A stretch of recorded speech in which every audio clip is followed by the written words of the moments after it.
9h, 11h, Europe 1 Culture Média. Philippe Vandel. Bonjour Louise Bernard. Bonjour Philippe, bonjour tout le monde. Au sommaire de votre journal des médias. Journal dense ce matin. Je reviens sur l'annonce de la mort d'Elisabeth II dans nos médias français.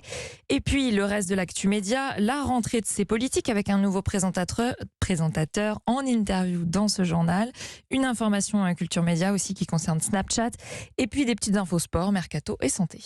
Place d'abord aux audiences qu'ont regardé les Français hier soir à la télé, le trio de tête. Ils ont regardé France 2, la soirée spéciale, l'édition spéciale sur Elisabeth II. 3 390 000 téléspectateurs en moyenne, 16,8% de part d'audience.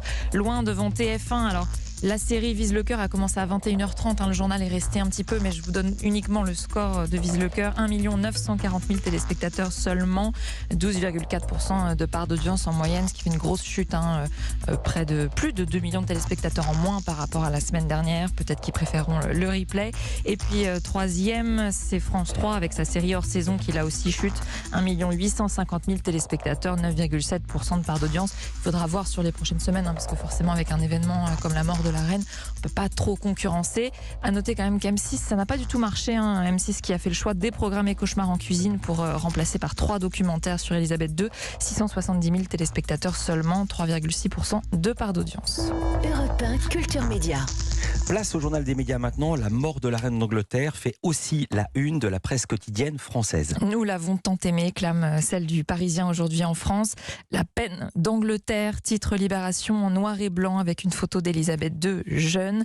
Pas de difficulté pour les journaux pour trouver une image de la reine, mais plutôt pour la choisir. Elle qu'on qualifiait de femme la plus photographiée au monde. Et on revient, Louis, ce matin sur l'annonce de ce moment d'histoire. On a entendu au début de l'émission, le présentateur de la BBC. Comment cela s'est-il passé chez nous, dans nos médias français? Il est 19h30 quand la dépêche tombe, celle qui annonce la mort d'Elisabeth II. Dépêche qui va immédiatement donner le feu vert à toutes les rédactions pour publier l'information et publier aussi tous les articles déjà prêts. Parce que oui, pour certaines personnalités, les nécrologies sont préparées à l'avance, régulièrement actualisées, jusqu'au moment où il faut malheureusement s'en servir.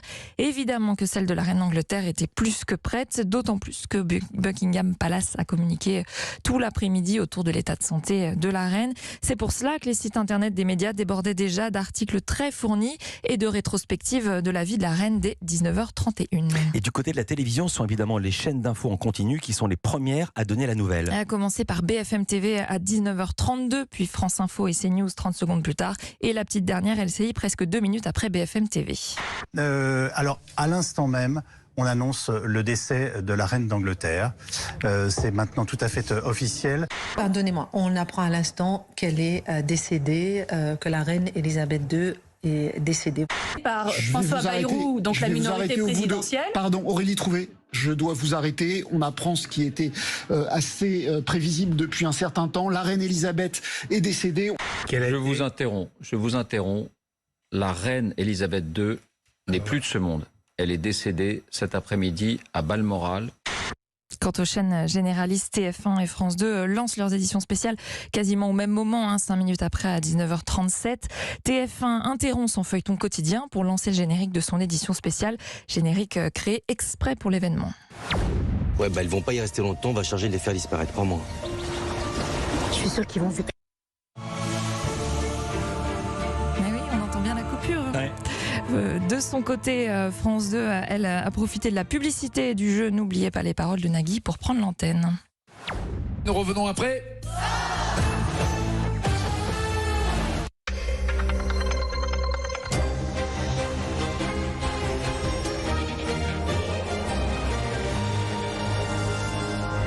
Nous interrompons nos programmes parce que nous venons d'apprendre que la reine Elisabeth II était morte. Et du côté de France 3 et M6, c'est l'heure des JT ou presque. L'information est donc très vite donnée là aussi. Pareil sur TMC, l'émission d'Yann Barthès quotidien est alors en direct. Même chose pour France 5 et l'équipe de C'est à vous. Alors au-delà des éditions spéciales, les programmes du soir sont ensuite bouleversés. Vous l'avez entendu dans les audiences. Et ça va continuer ce soir. France 3 diffuse 2 documentaires à la suite. Soirée spéciale aussi sur Histoire TV avec la diffusion là aussi de 2 documentaires. Un autre encore sera proposé sur France 5 dimanche à 17h35.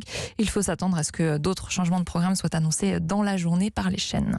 Et on ferme cette page sur la reine d'Angleterre dans le journal des médias. On va y revenir longuement tout à l'heure avec nos invités. En attendant, La suite de l'actu des médias avec 2 infos en bref, Louise. Laurence Ferrari devrait succéder à Bruno Jeudi à la rédaction en chef politique et économique de Paris Match. C'est en tout cas ce qu'avancent plusieurs médias, dont Stratégie et Les Jours. Rien n'a encore été officialisé. Et puis Michel Simès révèle être guéri d'un cancer. Le médecin animateur l'écrit dans un livre qui paraîtra en octobre. Nous n'avons pas beaucoup plus d'informations. La présentation de l'ouvrage indique simplement cette phrase de Michel Simès. Vous allez constater que le cancer n'arrive pas qu'aux autres et qu'il importe de se faire dépister car on n'a pas toujours la chance comme moi de le découvrir par hasard. Par hasard. Dans l'actualité des médias également, la rentrée dimanche de l'émission C'est politique, mais avec un nouveau présentateur. Oui, Thomas Negaroff reprend les rênes de l'émission puisque Karim Rissouli a souhaité arrêter. C'est pas vraiment la première fois qu'il va la présenter puisqu'il a déjà officié comme remplaçant plusieurs fois. Quelle nouveauté pour cette 7e saison, mise à part le présentateur donc. Rien de révolutionnaire puisque Thomas Negaroff s'inscrit dans la lignée de son prédécesseur. Le décor reste identique, le principe aussi, une émission d'actualité mais sans invité politique dans la première partie. Un plateau donc où se mêlent discussions d'intellectuels, rencontres et reportages de terrain. Thomas Negaroff. L'idée, c'est de faire se rencontrer et de multiplier la conversation, la discussion entre des sphères de la population qui se parlent peut-être de moins en moins. Donc ça, c'est un peu mon ambition et une obsession peut-être un peu vaine, mais je crois que c'est important aujourd'hui dans notre contexte démocratique et républicain largement abîmé de retrouver des endroits où les gens peuvent se parler. Et si ça se passe le dimanche soir sur France 5 dans C'est politique, j'en serais très heureux. Le vrai changement est du côté des chroniqueurs de la bande de C'est politique, avec 2 nouveaux venus, les journalistes Salomé Saké et Gallagher Fenwick. Thomas Negaroff aimerait qu'ils participent d'ailleurs davantage à la discussion du plateau, qu'ils interviennent, plus chacun avec sa personnalité.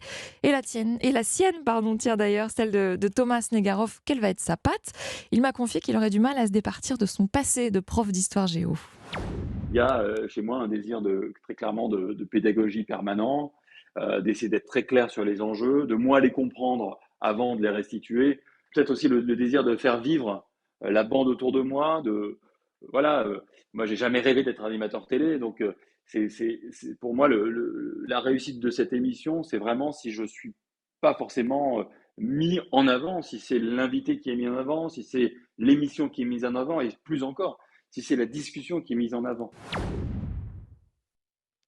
Pardon, pour faire partie de la classe de Thomas Negaroff, il suffit de regarder C'est politique sur France 5 dimanche à partir de 18h30. C'est parce que je suis encore un peu émue de la reine, c'est pour ça. Voilà. Et puis vous buviez les paroles de Thomas Negaroff. Tout à fait. Information Culture Média pour terminer ce journal. Snapchat s'associe au 3114, le numéro national de prévention du suicide. Oui, la Fondation Jean Jaurès a publié un chiffre alarmant cet été. 62% des 18-24 ans ont eu des pensées suicidaires depuis la crise sanitaire, depuis septembre 2021, contre 34% de la population générale. Snapchat étant un réseau social très prisé par les jeunes, il décide de s'engager sur la question de la santé mentale à travers ce partenariat. Donc à l'occasion de la journée mondiale de la prévention du suicide qui a lieu demain, les utilisateurs vont pouvoir utiliser un filtre spécifique où figure le 3114, de quoi faire connaître ce numéro national de prévention du suicide. Et puis Snapchat met à disposition des ressources pour se renseigner ou être mis en relation avec des experts sur le site d'assistance Snapchat en y publiant des informations autour de la santé mentale. Et puis via la diffusion d'une vidéo de sensibilisation sur un portail, il s'appelle Here for You. Ce n'est pas nouveau, c'est un outil qui a été lancé pendant le confinement justement pour mettre à disposition des ressources pour les utilisateurs de Snapchat qui auraient donc besoin d'aide. Il va là être enrichi. Sarah Bouchawa est responsable des affaires publiques de Snapchat France. Elle m'a expliqué la démarche du réseau social. On est un moyen d'information, c'est-à-dire qu'avant on avait les moyens d'information traditionnels. Les jeunes désormais s'interrogent petit à petit et en fait on grandit à travers les réseaux sociaux et à travers leur mobile. Donc si nous pouvons être le pont justement pour mieux les informer et mieux les accompagner, nous acceptons ce rôle volontiers justement. Chez Snapchat, on voit surtout le côté on va dire positif des réseaux sociaux. Snapchat, c'est une plateforme de communication visuelle et de messagerie interpersonnelle qui permet justement de faire le lien avec ses amis et ses proches. On estime qu'on a un important rôle sociétal. Donc si on peut faire le pont justement entre notre communauté et les différentes politiques sociétales, les organismes et les ressources d'accompagnement, c'est notre principale priorité. Avec 26 millions d'utilisateurs mensuels actifs en France revendiqués, Snapchat peut effectivement toucher un grand nombre de Français avec ces initiatives qui sont donc lancées demain. Merci beaucoup Louise Bernard et à lundi pour un nouveau journal des médias. À lundi.